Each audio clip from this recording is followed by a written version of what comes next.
Good morning and welcome to another edition of The Bible Speaks. Today in our studio we have three special guests with us and I'm so happy that they can join us. Two guests have come all the way from Persia and one from Oz. Today our topic is challenges. Challenges, a big word, but a small meaning. Challenges can also be referred to as obstacles.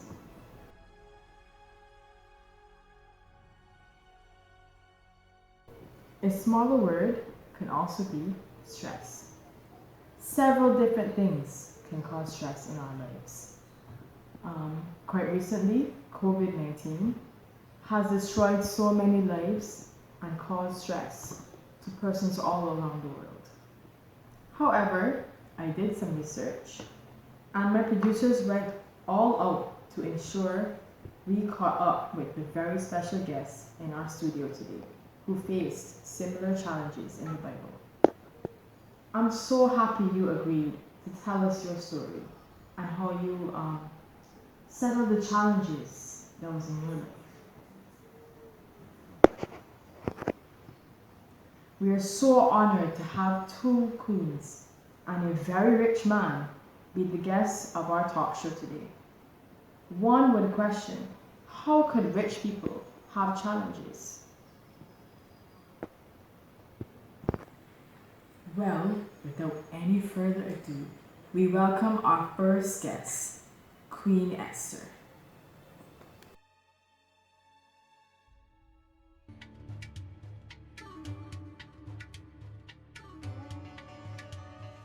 Oh, it's an awesome privilege to be in your program today. Thanks for having me. Your Majesty Esther. Please, dear, you can just call me Esther. Okay, thank you. You are so humble. From all the storybooks I have read about you, you are even more beautiful in person. I could certainly see why the king selected you above all those other women. Tell me some more about yourself and how your story began. From a very early age, my parents died. And my cousin Mordecai had to take care of me. He introduced me to God, and God became my best friend. And I've learned all the principles through Mordecai. It was a very shocking experience for me. From being this shy girl running around the kingdom and what's not, to become queen, well, it took a lot of adjusting and getting used to. My cousin Mordecai was the one who encouraged me and told me that I shouldn't go against God's will, and maybe the king indeed chose me above all other women for a reason.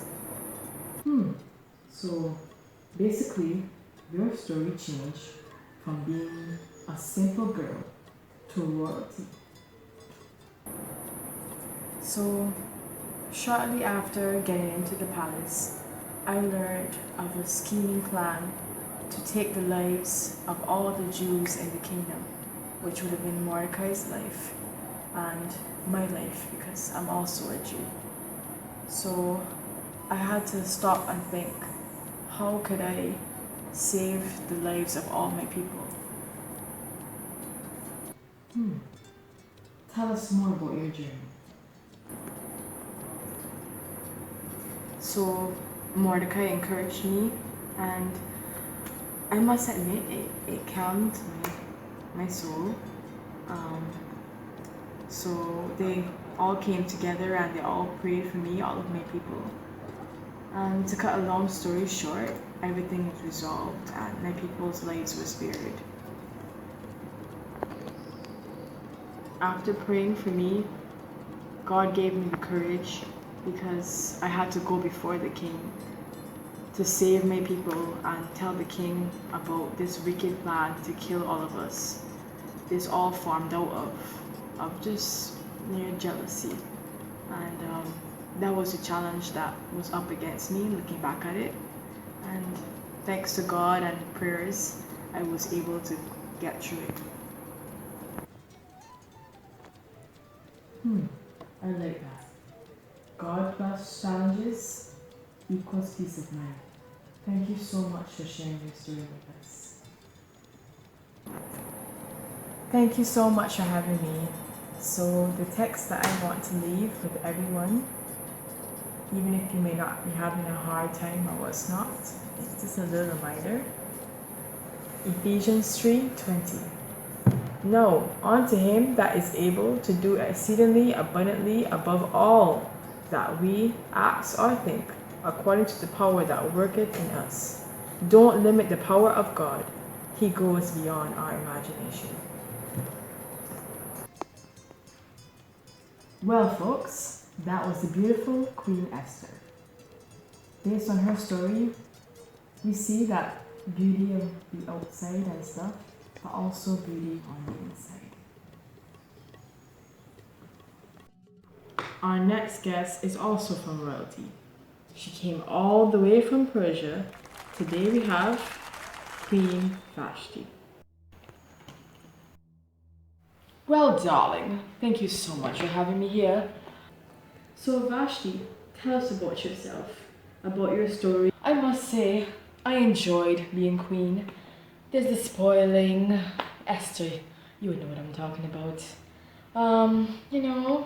But there was a time I had to put my standards above what was required of me, I was not having it at all. The king, he wanted me to parade in front of his drunken friends and dance, but I was not having it, not at all. My standards are above that, and I don't believe as a Christian I should be parading in drunken men and just for the sake of a laugh, Oh, no. Vashti, you walked away from it all. You walked away from the fame, the glory, and the praise. How was that for you, Vashti? Well, honestly, that was my challenge, Please my husband and parade in front of him and his friends. And give up the royalty and the spoils and all that comes with it. And that was hard for me, to walk away from all of that.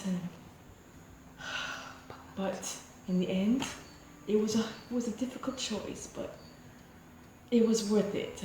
I left with my dignity and I gave it all up, but I risked my life. I risked my life.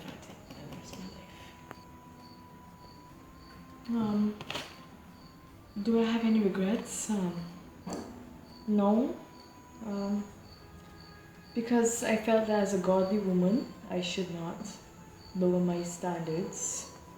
And yes, the king expected me to beg him to stay, and was not. And I was not having it. So I gave it all up, and that was my challenge. And today I'm at peace and have a good mind. So my parting words to all of you up there is, in all your ways, acknowledge God, and He will direct your path. And for the record, I am very much so happy. I mean, look at me. Crown does not define me, And God has your back. Vashti, I want to thank you once again for coming back to the Bible. I really admire you. You're a very brave Christian, and I wish you all the best. Next on the show, we have Job. Our final guest today is Job. Mr. Job is known for owning land and numerous properties. In other words, Job was a very rich man. Mr. Job, welcome to our program today. So tell us, what is the possible challenges that you have faced, and how did God help you throughout them? Good day, everyone. Yeah, indeed. Oz is really, really far away, but it's an honor to be here. Where rich man? Well, this much I'll say. It's all well and good to have riches, and I think I was reminded of that. Riches are not everything. I had everything a man could want. And then one day, I lost my children, I lost my house, animals. All that was left for me was my wife, who was distraught and advised me to curse God and die. Could you believe it? Could you believe it? Oh, it was indeed a challenge for me. From having everything to having nothing. From having children and just lost them. It pained my heart. And last thing that made me tremble was the sickness that riddled my body. I was low. I lost the hair on my head. Losing all your children, your riches, and your health being challenged, you indeed have a remarkable faith in God. Ladies and gentlemen, boys and girls, thank you for joining us today on The Bible Speaks. The key point we got from all of our guests today, that God has us in every challenge and no matter the situation. God has all of our challenges. All we have to do is come before Him and bring our challenges to Him. God is able to handle all of our problems, so we must not stress. Thank you for joining us today on The Bible Speaks. Until next time, do have a happy Sabbath.